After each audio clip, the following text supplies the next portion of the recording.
uma bênção, né? A gente vai entrar agora na nossa palavra, Nesher. Quem já sabe o que é Nesher? Quem teve a curiosidade de pesquisar, o que é esse tema Nesher em lugares altos? Então, Nesher é uma palavra judaica, né? Não podia deixar de seguir o líder, né? De colocar o hebraico aqui com a gente, que significa águia. E sendo um símbolo de renovação, altitude, visão e proteção. E eu fiquei, quando eu estava procurando um tema, que eu não ia colocar hoje, eu queria fazer uma celebração que falasse, que trouxesse à luz o significado da mulher na família, na igreja, na vida, em todos os lugares. Mas também é um culto onde nós estamos com a nossa família, com, né, os esposos, os filhos, convidados. E como assim encontrar uma palavra que falasse muito do que a mulher representa, mas também que alcançasse o coração daqueles que estariam aqui nessa noite? Porque se eu conseguisse encontrar esse tema, eu ia conseguir entrar no centro da vontade de Deus, que é bom, perfeito e agradável a todos. Eu falei, tem que ser desse jeito, não pode ser só para o lado das mulheres hoje. Mas, e aí eu fiquei ali buscando, e quando eu encontrei esse tema, eu falei, fiquei realmente, eu fui surpreendida também, porque foi algo que eu não conhecia a respeito da águia. Então, esse significado da águia, ele prediz a força e o cuidado de Deus com o seu povo. E tem esse significado, eu vou falar mais um pouquinho daqui à frente. E em outros contextos, além disso, Nesher tem mais duas referências que são importantes para a gente falar aqui. Nesher também, ele é o nome do primeiro caça fabricado em Israel, que foi uma versão de um supersônico, que é um caça de guerra, né? E esse que chama IAI Nesher. E ele foi fabricado lá em Israel, ok. O terceiro significado é que Nesher também é o nome de uma cidade. Se você pesquisar Nesher, você vai às vezes encontrar ou o nome desse caça, ou você vai encontrar o nome de uma cidade lá em Israel, que é uma cidade que fica localizada nas encostas do Monte Carmelo. Eu falei, meu Deus. Aí só vai ligando coisas assim que tem um senso de importância, e a gente vai falar sobre isso. Essa cidade ela foi fundada em 1923 como uma vila operária para a primeira fábrica de cimento no país. Gente, é tanta informação diferente, né? Então, Nesher, que significa águia, além de ser um caça que foi usado para guerra e, lá para Israel, foi o nome da primeira fábrica de cimento. Para quem tá aí no meio da construção, é interessante, né? E, além disso, essa cidade, ela é nas encostas do Monte Carmelo. E aí, todo mundo já ouviu falar do Monte Carmelo? Vocês já ouviram falar? Então, eu ouvia falar, né? E aí a gente tem várias citações bíblicas que falam sobre o Monte Carmelo, mas eu tive a oportunidade de estar lá. Então, eu estive em Israel, e o que me chamou a atenção? Outra pontinha, mais uma questão muito importante. Foi que de lá, quando a gente subiu, é um monte, né? O Monte Carmelo, eu avistei o Vale do Armagedon. A gente já viu o filme falando sobre isso, né, dá aquela Armagedon, o fim do mundo, o fim dos tempos. Realmente, esse local, que é o Vale do Armagedon, ou Meguido, ele é citado lá em Apocalipse 16:6. E é o local onde vai ser a batalha final da volta de Jesus. Se você pesquisar e conseguir encontrar, é muito interessante. Porque a gente, lá, quando eu vi, foi em que ano? 2014, né? É muito bom quando a gente contempla algo que marca, né? Eu gosto muito de contemplar a beleza da natureza, o pôr do sol e paisagem, montanha, árvore, flor. Então, para mim, marcou muito. Por quê? Quando você vê um desenho falando sobre o Vale do Armagedon, ele é desenhadinho, ele é coloridinho. Gente, nesse dia estava desse jeito. Estava parecendo uma obra de arte. Eu olhando lá de cima e vendo ali aquela região ali, desenhadinha igual eu tinha visto nos folhetos, né, de divulgação. Então, assim, eu tive o privilégio de contemplar. Nem sempre aparece, talvez assim, porque eu fiz umas pesquisas e às vezes nem aparece. Mas eu achei, aquilo foi muito marcante, porque verdadeiramente a gente, todas as questões geográficas, elas são pontas. Todas as questões que parecem comuns, parecem naturais, né? Coisas que acontecem conosco, como nos chamam, como nos conhecem, como nós conhecemos as coisas, tudo isso, se a gente parar e mapear e fazer o nosso mapeamento pessoal, a gente vai ligar muitos pontos que vão dizer para nós, trazer para nós um conhecimento avançado, sabe? Um conhecimento que ele está nas entrelinhas, ele não está assim tão exposto. Então, aí eu até imagino assim, poxa, pastora, mas Dia da Mulher, por que está falando do Monte Carmelo? Gente, já vou falar por quê. Né? Se você é daquele que gosta, né, de entender sobre isso, anota as citações bíblicas, vai depois pesquisando os nomes, para você depois conseguir entrar um pouco nesse nível do conhecimento, onde muitas coisas vão ficando claras no reino espiritual para você. Então, fica ligado, não dorme. Eu sei que dá vontade de dormir, o calor dá vontade, né, pega um leque, pega o papel, pega o envelope de oferta, que é bem firme, e fica ligado. Então, fica ligado por quê? Apocalipse 16:15. Ele vem como ladrão. Feliz é aquele que permanece vigilante. A gente tem que estar muito atento, porque o Senhor, Ele constantemente nos leva a lugares, Ele nos dá sinais.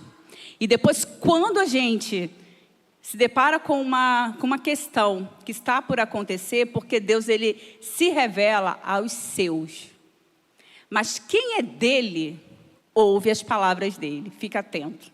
Então, fica ligado para que você consiga receber nessa noite a porção que você precisa, né, para alcançar, resolver ou avançar na área da sua vida que está precisando.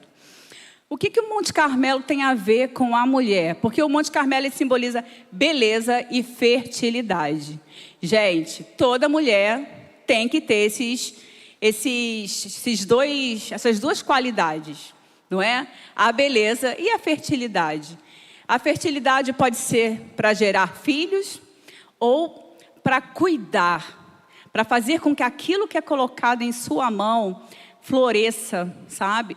Cuidar, né, de uma planta, administrar.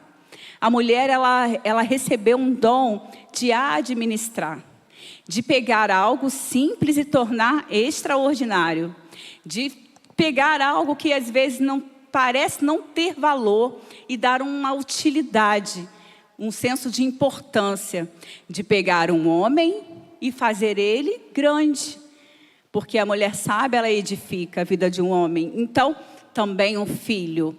Então, a gente precisa entender que a beleza, a fertilidade, ela está ligada à sua capacidade de florescer, de fazer com que aquilo que está ao seu redor seja multiplicado em vida. E isso tem de várias maneiras, não tem a receita, não tem o modelo certo, não tem o perfil melhor, não tem. São as multiformes qualidades, né? Ou então potenciais que Deus distribui para que todos nós possamos juntos construirmos um mundo melhor. Então, entenderam por quê? Eu vou falar um pouquinho sobre o Monte Carmelo. O que tem além disso? De ser o lugar que eu vi lá, onde vai ser o fim dos tempos, aonde Jesus vai voltar, né? E vai ser a guerra entre o bem e o mal. Onde a gente vai onde vai ter o juízo final. No primeiro versículo do capítulo 18 de 1 Reis, a Bíblia diz que estava no terceiro ano da seca. Terceiro ano da seca. Lá em Israel, não é comum chover. Aqui a gente reclama que chove, que atrapalha, molha o cabelo, atrapalha, né, as coisas, mas lá não chove. Lá a água é algo muito valioso. Então, por isso que fala sobre o Poço de Jacó. Então, lá é muito escasso. Quando a gente chegou em Israel, em 2014, quando eu fui, né, que eu só fui uma vez, choveu. E isso é bênção, gente. Não é, lá chuva não significa atrapalha, não. Para eles, nossa, fomos agraciados.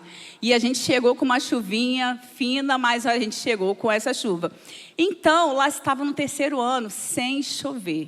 Não sei se vocês já viram imagens, a terra de lá chega a ser seca, muito seca mesmo. Ela é, né, bem árida. Então, quando a gente vê aqui a fertilidade da nossa terra, que a gente limpa, capina, roça, e daqui a pouco cresce tudo, e a gente tem que limpar de novo. Gente, tudo é a visão que a gente tem. É uma terra fértil. Brasil, gente, todo esse mato que está ao nosso redor, embora ele não seja, ele incomode, faça a gente se coçar, né, e fica ali, esconde os bichinhos que a gente tem medo, tal, mas ele simboliza também a fertilidade do nosso país. Nosso país, ele é muito abençoado. Ele é muito rico e assim, muito, tem uma riqueza assim, natural que é muito extraordinária mesmo. E quando eu fui lá, o que me fez mais olhar para o céu, para as montanhas, contemplar as árvores, foi quando eu vi essa diferença. Porque quando a gente vai passando pelas estradas e conhecer os lugares lá em Israel, a gente só vê terra. Terra seca, montanha seca, terra marrom, seca, tudo aí, as casas também, tudo assim. Tudo igual o uniforme do pessoal aqui do diaconato, tudo assim, tudo, casa, tudo, tá. Quando você vê colorido, são os árabes, eles que quebram a firma. As caixas d'água deles são pretas, eles são assim, quebra o esquema. Mas lá é tudo assim, tudo terra seca. Então, quando eu vi aqui as montanhas, né, apesar de eu gostar de tudo arrumadinho, capenadinho, mas eu também contemplo a beleza do verde. Então, lá, depois desse terceiro ano da terra seca, o Senhor fala para Elias ir até Acabe. Profeta Elias e até Acabe. Acabe era o marido de Jezabel. Né? E ali, o que aconteceu? Pois ele enviaria chuva sobre a terra. Parecia algo simples, vai lá até o rei, porque eu vou enviar chuva sobre a terra. Mas não era tão simples, porque Jezabel estava exterminando os profetas do Senhor, que está lá no versículo 4. Então, ele sabia que ele estava indo, porque ele teria que obedecer à voz do Senhor, porém, ele estava indo em direção àquele cenário que era de extermínio. Já tinham sido muitos profetas que tinham sido exterminados pelo simples fato de Jezabel querer anular a voz profética, a voz de Deus, né, em Israel, no reinado de Israel. E aí, o que aconteceu? No versículo 19, o profeta Elias convoca todo Israel quando ele chega lá diante de Acabe. Em 1 Reis 18, 24, fala sobre isso. Ele convoca para um desafio, para ali todos contemplarem quem era o Deus que realmente respondia. E Acabe aceitou o desafio. E aonde foi esse momento? Foi lá no Monte Carmelo também. O mesmo lugar aonde aconteceu de cair o fogo do céu. Deus respondeu, né? E ali iniciou esse processo onde se cumpriria aquilo que Deus determinou através de Elias, que era que a chuva caísse sobre a terra. Já depois, no versículo 42 e o 45, aí Elias já começa a orar. Depois que acontece, já viu que nosso Deus é o Deus, é o único Deus. Aí avisou, desce, né? Pode descer. Acabe pegou o banquinho dele e saiu de mansinho, né? Desceu o Monte Carmelo, se recolheu com a sua vergonha, no cone da vergonha. E aí o Elias ali começou a cumprir aquilo que Deus tinha ordenado. e se prostrou em terra e começou a orar. E aí, quem conhece aquele louvor que fala: eu vejo uma pequena nuvem do tamanho da mão de um homem? Então, é esse louvor, é essa palavra que se cumpriu lá no Monte Carmelo, quando a pequena nuvem começou a aparecer e logo depois caiu chuva forte. E também, lá em 2 Reis 4, quem lembra da mulher sunamita? Então, a mulher sunamita, ela vai ao encontro de Eliseu, já é o discípulo, né? O Eliseu, para pedir socorro quando seu filho estava morto, né? E dali o profeta Eliseu desce do Monte Carmelo e vai até a casa dela e ressuscita o seu filho, né? Faz esse milagre. Espero que todos conheçam. Se não conhecer, tá aí a passagem bíblica e você começa a entrar no mundinho da palavra e conhecer um pouco mais. Então, aqui nós vemos que o Senhor nos espera em lugares altos, né? Para que a glória dele se manifeste em nosso meio. Então, isso quer dizer que semana que vem vai todo mundo para o monte? Não necessariamente, né? Aqui nós estamos num tempo onde nós conseguimos, de forma espiritual, nos colocar em lugares altos. E a gente saído desse plano natural, plano da terra, né, da forma que a gente gostaria de fazer ou de não fazer, tipo assim, eu não vou lá em Acabe, eu não vou lá enfrentar a situação, por que tem que ser eu que tenho que falar? Por que tudo eu? Porque tudo que acontece na família sou eu que tenho que resolver. E por que eu? Aí a gente fica assim, a hora que a gente fica assim, né?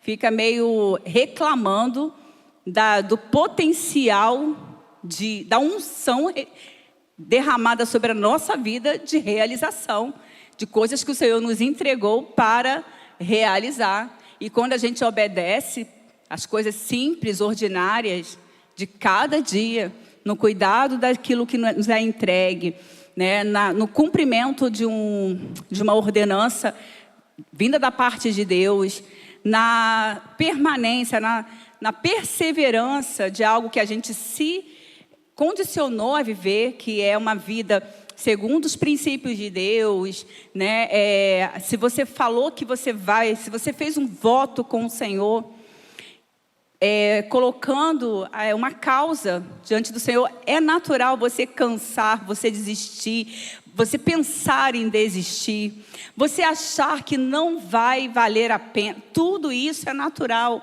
tudo isso é o plano terreno. Mas o Senhor, Ele constantemente vai te despertar para você sair daqui e você acessar os lugares altos de forma espiritual. Então, hoje o Senhor te convida para viver uma nova dimensão. Eu quero passar um vídeo aqui para vocês, que eu achei muito interessante. Esse vídeo, ele traz assim, algo bem específico sobre a águia. E eu não ia conseguir passar para vocês, né, da forma como ele fala aqui. Então, eu pedi para eles passarem aqui. Já pode?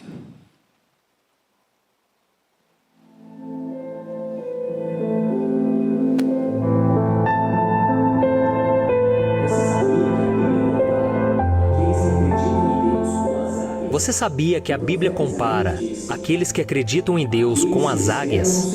O profeta Isaías disse: aqueles que esperam no Senhor renovam as suas forças, voam bem alto como águias, correm e não ficam exaustos, andam e não se cansam. Nós nascemos para voar alto, ou seja, acima dos problemas, das nossas limitações, crendo que Deus irá nos sustentar e sempre nos encorajar. Ao observarmos o cuidado da mãe águia com seus filhotes, podemos entender um pouco mais de como o Senhor cuida dos seus filhos.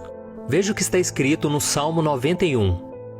Ele o cobrirá com as suas penas, e sob as suas asas você encontrará refúgio. A fidelidade dele será o seu escudo protetor. À medida em que os filhotes vão crescendo, a mãe águia vai retirando do ninho as penas e o capim, para que fiquem somente os espinhos e os gravetos.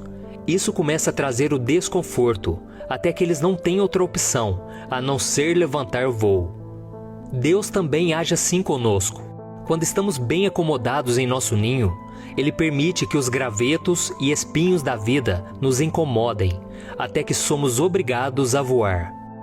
Quando chega o momento do filhote aprender a voar, a mãe o leva para o alto e o deixa cair. Então a mãe desce uma velocidade extremamente rápida e posiciona-se abaixo dele para que pouse em suas asas. Esse ritual se repete inúmeras vezes até que o filhote aprende a voar. Assim como a águia força os seus filhotes a saírem do ninho e estende as suas asas para o protegerem da queda até que aprendam a voar, Deus também nos chama para sairmos da zona de conforto. Ele quer nos ensinar a voar alto, vivendo em plena dependência dele. Porém, Ele sabe que levaremos um bom tempo até que consigamos vencer os desafios. Por isso Ele fica sempre de olho em nós. Quando começamos a cair, o Senhor nos abriga em suas potentes asas. Como é bom saber que Deus está sempre por perto para nos socorrer, não é mesmo? Suas asas são o abrigo mais seguro e não encontraremos descanso em nenhum outro lugar. Uma coisa que podemos reparar na águia é que ela é diferente das outras aves, pois enquanto elas voam em bando, a águia voa sozinha e se sente bem assim, pois sabe do propósito pelo qual foi criada. E assim como a águia, nós cristãos não precisamos ter medo de ficar sozinhos. Por mais que aqueles que voam alto costumam ser incompreendidos e criticados pelos outros, nós podemos ficar em paz e seguir os planos que Deus tem para nós, porque o Senhor prometeu que nunca irá nos abandonar. Ele nos diz: "Não fui eu que lhe ordenei? Seja forte e corajoso. Não se apavore, nem se desanime, pois o Senhor, o seu Deus, estará com você por onde você andar." E você sabe o que as águias fazem quando uma tempestade passa pela sua vida? Elas simplesmente abrem suas asas e deixam que os ventos contrários a levem para mais alto, porque ela sabe que acima das nuvens escuras existe um céu azul e um sol que brilha. E nós também devemos encarar os nossos problemas de frente, com a certeza de que Jesus, o nosso Salvador, já nos garantiu a vitória. Por mais que a tempestade seja assustadora e que as nuvens em seu caminho sejam escuras, se apegue à palavra de Deus e não perca o seu foco. No final de tudo, você verá que valeu a pena não ter desistido do seu caminho. O Senhor te diz: olhe sempre para frente, mantenha o olhar fixo no que está diante de você. Veja bem por onde anda e os seus passos serão seguros. Não se desvie nem para a direita nem para a esquerda. Afaste os seus pés da maldade. Outra lição que podemos aprender é que a águia vive bem até certo período da sua vida. Porém, quando chega aos 40 anos de idade, ela precisa se renovar completamente. Caso contrário, morrerá. E quando esse tempo chega, a águia vai para o alto de uma montanha, onde ela se sente protegida, para começar o processo de renovação. Um processo um tanto doloroso, mas necessário. Durante esse processo, a águia bate o seu bico nas rochas até que ela consegue arrancá-lo completamente. Então, ela espera até que outro bico, novo e muito mais forte, nasça. Em seguida, ela arranca todas suas unhas, pois já estão quebradas e não lhe servem mais. Com muita paciência, ela espera até que as garras afiadas surjam. E por fim, a águia arranca pena por pena do seu corpo, pois já não são capazes de protegê-la do frio, da chuva e do calor. E mais uma vez, ela aguarda para que a natureza a cubra com uma nova plumagem. Esse período de isolamento, dor e espera dura cerca de 150 dias, mas é fundamental, porque depois disso, a águia pode chegar até os 95 anos. E o que isso tem a ver com a nossa vida? Absolutamente tudo. Em algum momento da nossa existência, precisaremos de um renovo, pois durante a caminhada é normal que venha o cansaço e o desânimo. E quando esse momento chega, só temos uma escolha a fazer: ver a nossa alma morrer ou renovar as nossas forças no Senhor. E como fazemos isso? devemos buscar a Deus em oração e retirar da nossa vida tudo aquilo que atrapalha o nosso crescimento espiritual. O pecado, o medo, o orgulho, o desânimo, e permitir que Deus faça brotar em nós um novo espírito, capaz de nos fazer seguir em frente com a mesma fé e unção de quando entregamos a nossa vida a Ele. E quando passar esse processo de renovação, nos tornaremos firmes e fortes novamente para voarmos alto e termos uma visão ampla daquilo que o Senhor tem para nós. Veja o que o apóstolo Paulo disse: não se amoldem ao padrão deste mundo, mas transformem-se pela renovação da sua mente, para que sejam capazes de experimentar e comprovar a boa, agradável e perfeita vontade de Deus. Reparou como a Bíblia tinha razão ao nos comparar com a águia? Por isso, se você está passando por momentos de dificuldade, lembre-se que você não é qualquer pessoa. Você foi escolhido por Deus para conquistar os sonhos mais altos que Ele tem para a sua vida. Amém? Como lemos no começo dessa mensagem, aqueles que esperam no Senhor renovam as suas forças e sobem bem alto como as águias. Eu nunca tinha ouvido falar. Eu fiquei assim, né, chocada e feliz por saber que, assim, como, né, na natureza, como há algo tão excelente acontecendo, uma águia durar 95 anos. E ela precisar passar por um processo que pode durar 150 dias. A gente não quer passar por um processo que dura 3 meses. A gente não quer esperar uma semana para resolver alguma coisa. Tem que ser hoje. Fala amanhã no máximo. 3 dias responde, acabou. Porque senão no 3º dia eu ressuscito, acabou. Aí você vai ver quem eu sou, né? Vai ver quem eu sou se você não me der essa resposta, esse retorno, não fizer o que eu quero. Né, gente? E aí a gente não quer esperar, a gente não quer permitir que o Senhor vá nos renovando.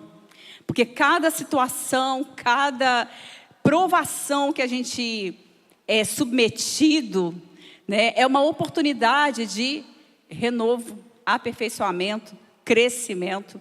Então, tudo aquilo que nos incomoda, daquilo que nos causa, que nos tira da zona de conforto, né? A gente está muito bem, estava na maior paz. Aí vem o enviado de Satanás, a pessoa fala ou não fala, sente. E fica ali, bloqueia. Né? E se a gente consegue sentir, nós somos naturais, a gente vai sentir.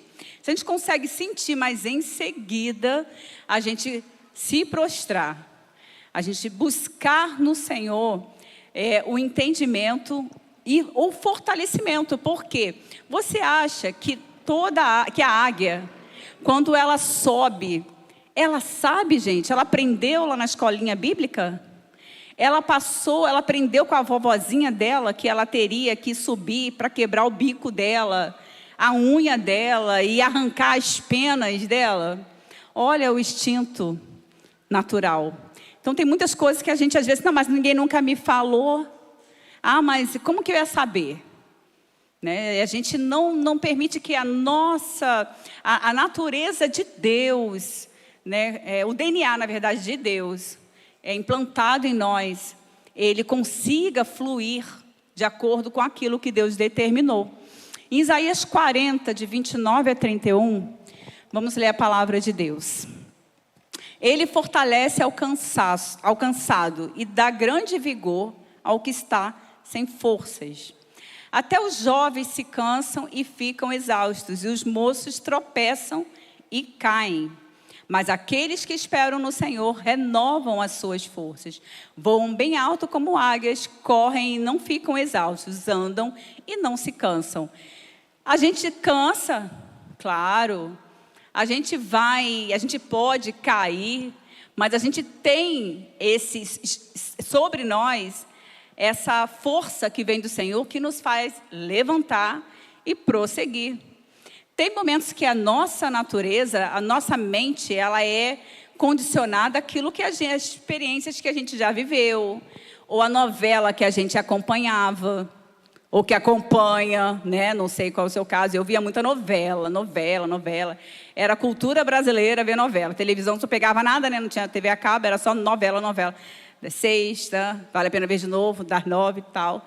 A família brasileira, né, comum, era movida pelo que aparecia na televisão.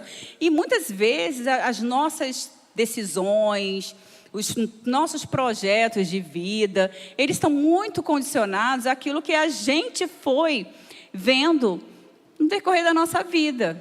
E aí a gente fala assim, não, eu queria mesmo ter aquele carro. O pastor fala que quando ele trabalhava, entregando jornal, menino, adolescente, e ele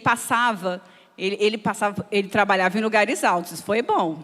Que ele trabalhava lá no Jardim Guanabara, do governador, entregando jornal, passava perrengue, bicicleta ruim, ladeira abaixo, chuva ou faça sol, dormia de madrugada no posto às vezes, porque tinha que entregar de madrugada, corre de cachorro, né, porque bicicleta, né, e aí ele via passar aquele carro de família, e ele ficava sonhando de ter, então ele sempre gostou de querer ter um carro daqueles grandes que carregavam a família, porque ficou na mente dele registrado isso, né? E assim a gente vai tendo alguns anseios, algumas questões que estão relacionadas àquilo que a gente viu, aquilo que a gente sentiu muito que faltava, né? Então, a gente precisa nos submeter a esse novo nascimento. Esse novo nascimento que é proposto quando a gente aceita Jesus, quando a gente desce as águas do batismo, para que a gente possa ocupar. A memória, ela vai continuar lá. De vez em quando você vai lembrar. Mesmo que você não queira, vai ficar lá no seu armazenamento, lá, guardadinho, e algum gatilho vai trazer a memória. Alguma coisa que você passou e vai querer sabotar um projeto, um plano que Deus está iniciando na sua vida hoje. Mas o que a gente precisa estar ligado é que a gente precisa acessar os lugares altos para que a gente consiga fluir da maneira que Deus espera. Então, Nesher é um chamado à força, à capacidade de viver o nível mais alto de dependência, liberando a visão do alto, que amplia possibilidades e anula as limitações naturais. Normal, tem alguns que são assim, muito otimistas, são assim, se lança e seja o que Deus quiser. Tem outros que já são mais temerosos, mais precavidos, mais calculistas e vão temer muito. Mas até aqueles que são mais, né, que se lançam, se jogam, tem momentos que são cruciais, talvez os mais importantes, que eles travam e temem. E às vezes aquilo que era para fazer, não faz. E um monte de coisa que fez, que deu cabeçada, que teve coragem de se lançar, que deu errado, fez. Mas quando chegou naquele momento, que era o momento dele, a oportunidade que Deus enviou, a pessoa, não será? Não deve ser, porque para mim deve ser, porque deu tudo errado, e se eu acreditar, e como é que vai ser? Então, só o que vai nos capacitar a viver, a tomar posse daquilo que Deus tem para nós, é realmente a gente conseguir se despir, arrancar essas penas velhas e deixar que uma nova plumagem venha sobre nós. E deixar que mesmo que a situação pareça de insegurança, de incerteza, mas se nós estamos na obediência, se nós estamos seguindo uma direção, o Senhor vem com as asas dele, mesmo que a gente não consiga fazer tudo do jeito que a gente achava que tinha que fazer, a gente vai dar o nosso voo e ele vai lá e vai nos pegar e fala assim, vai de novo, vai tentando. Então, eu achei muito interessante a gente olhar por essa ótica da águia em relação à nossa vida. O extraordinário de Deus só acontece quando você suporta o processo de transformação de quê? Das crenças limitantes. O que é uma crença limitante? É aquilo que te impede de fazer algo novo. Algo diferente, algo que ninguém nunca fez, né? De andar por lugares que ninguém nunca andou. Eu sou ousada. Eu não era tanto, sempre fui mais assim temerosa, porque eu sou calculista. Tudo eu calculo tempo, custo, minha cabeça fica fazendo cálculo. Aí, qual é a minha nova plumagem? Eu tenho que pegar e esconder um pouco a calculadora, porque senão o cálculo acaba limitando. Né? Quando a gente começa a fazer cálculo, não, isso aqui não está dentro do que a minha mente aceita como dentro do meu padrão. E aí a gente começa, né, a bloquear algumas questões. Mas em outras, né, eu estou sempre buscando enxergar do alto, né, e ver as possibilidades diante das circunstâncias improváveis. Por quê? Né, a gente não tem, como é que fala? Não veio da linhagem nobre, não tem posses, não tem herança, né? Então a gente tem que ser o quê? Criativo. Tem que, ativar o modo criatividade para a gente conseguir viver aquilo que Deus nos preparou para viver nessa terra. Então, confiar vai muito além de acreditar. Quando eu escrevi essa frase, eu lembrei daquela música, aquele louvor, que é assim, ó, acredita em Jesus Cristo, acredita em Deus o Pai, acredita... Então, tem muita gente que acredita. Já viu? A pessoa acredita em tudo. Você fala assim, é verdade. Mas a pessoa não acredita, mas ela não vive. Não é verdade? Então, tem uma pessoa que é do bem, tem aquelas pessoas que são do bem, elas são assim, só falta querer fazer aquilo que Deus espera. Porque ela acredita, ela vê que Deus é bom. Ela vê que Deus faz milagre. Ela vê que Deus, Ele opera o sobrenatural em situações inesperadas, inexplicáveis. Ela crê, mas ela não vive, não entra nessa rota. Ela não aceita esse novo nascimento, não recebe esse DNA na sua identidade. Então, ela, por mais que ela seja muito legal, ela acredite, ela seja boa praça, coração do bem, nunca vai conseguir experimentar aquilo que o Senhor preparou para quem tem o DNA. Sabe qual é a diferença? Pessoas que têm habilidades, pessoas que têm possibilidades, recursos, elas conseguem fazer o quê? Florescer, multiplicar, construir, prosperar, de forma como? Natural. Só que o que a gente fala aqui é que Deus nos trouxe para viver em lugares altos algo que é sobrenatural.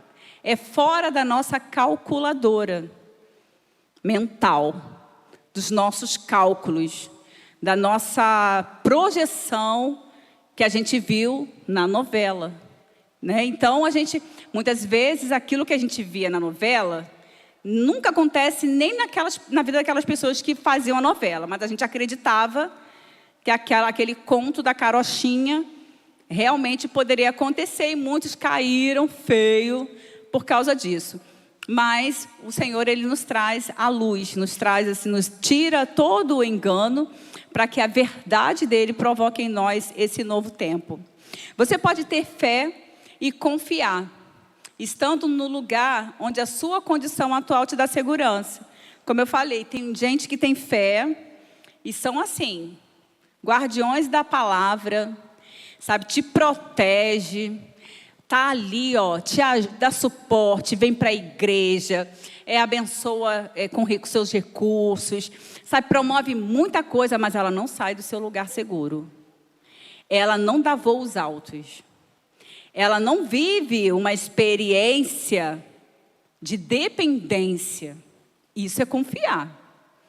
É quando você começa a abrir mão do seu histórico escolar, se você era nota 10 ou nota 0, do seu histórico, como é que fala? Militar, né? Histórico familiar, né? Histórico de pecado.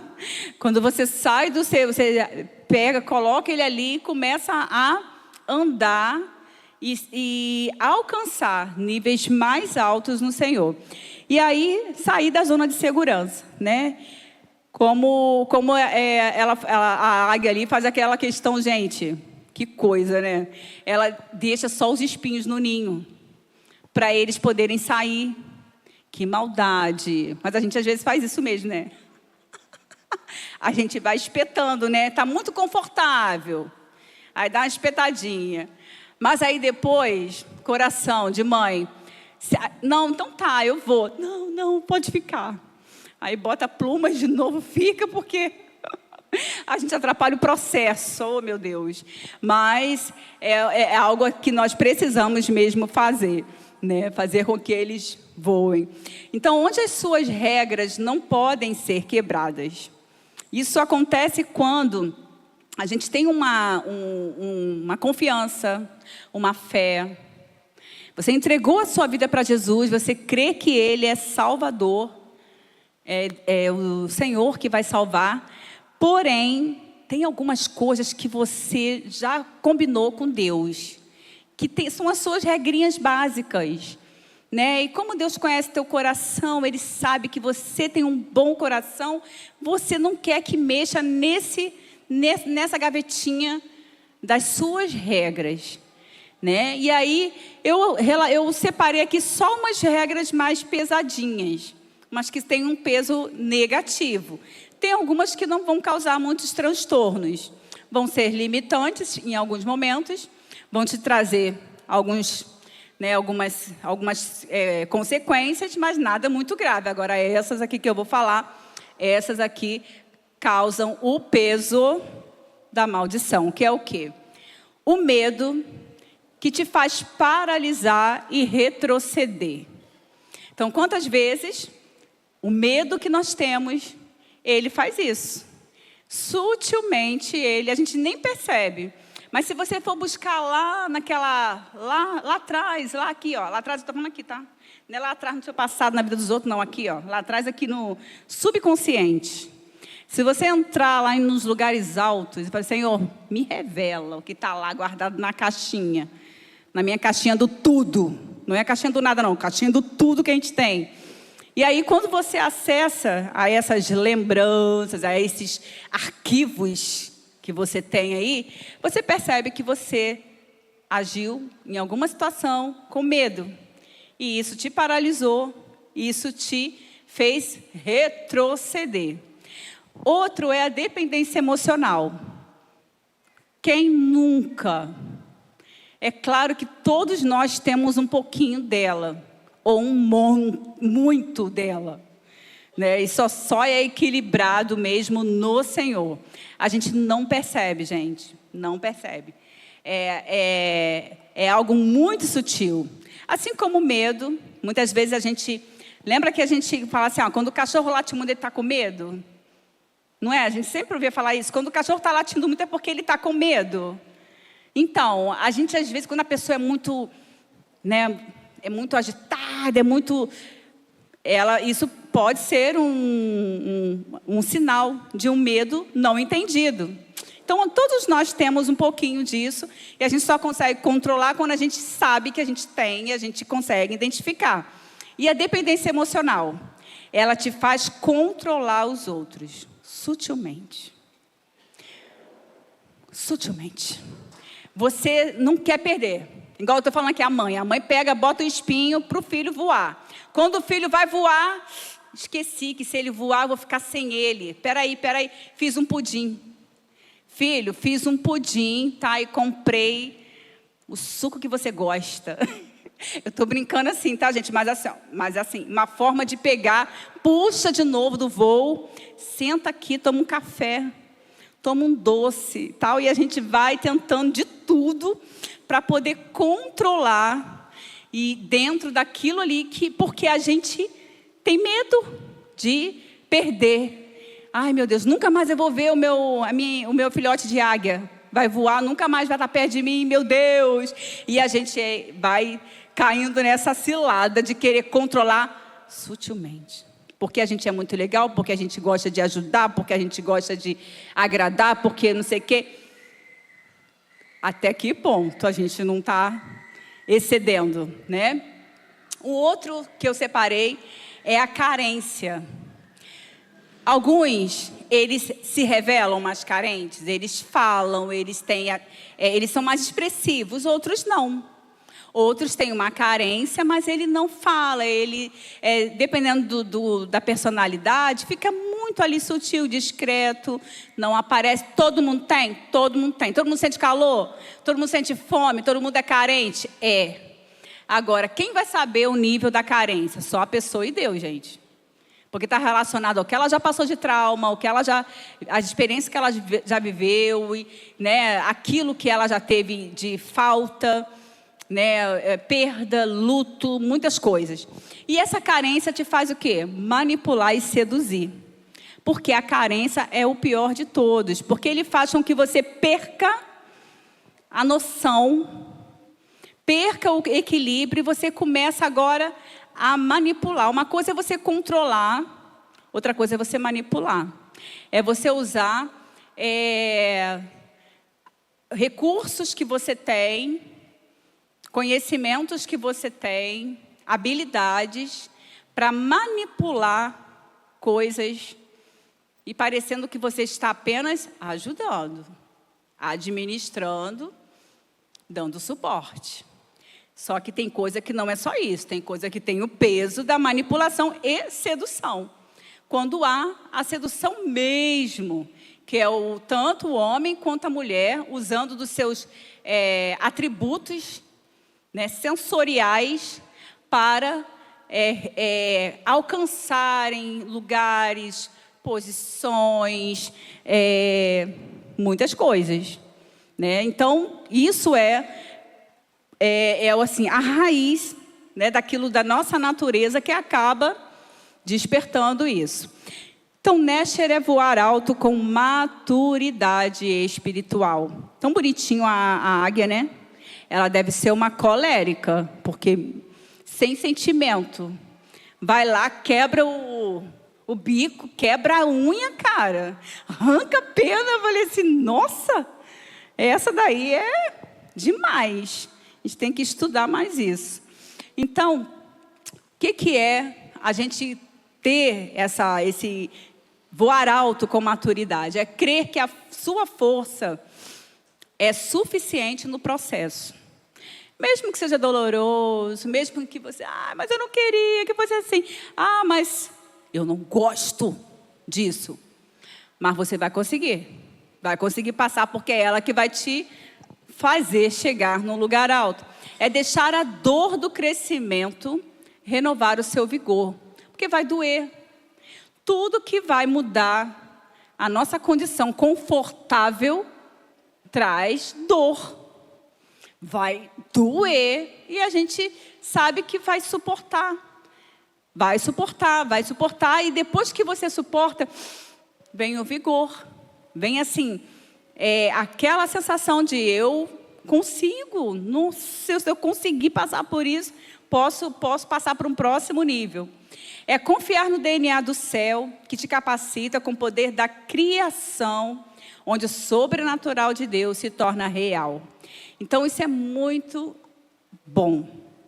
Quando você aceita, quando a gente fala assim, aceitar o plano de Deus, quando você diz, sabe, você faz essa entrega entre você e Deus, e você começa a se permitir, né, que esse processo de renovação aconteça, você vai a cada momento, quando a gente fala de aperfeiçoamento cristão, maturidade cristã, a gente fala sobre a gente cada vez mais assumir o DNA de Deus, que é a imagem e semelhança, que é aquilo que foi feito lá na criação, né? E a gente começar a entender que as palavras liberadas sobre a nossa vida, elas vão fluindo, né? E a gente vai Continuando com as nossas fraquezas, com a nossa fome, com a nossa dor, com o medo,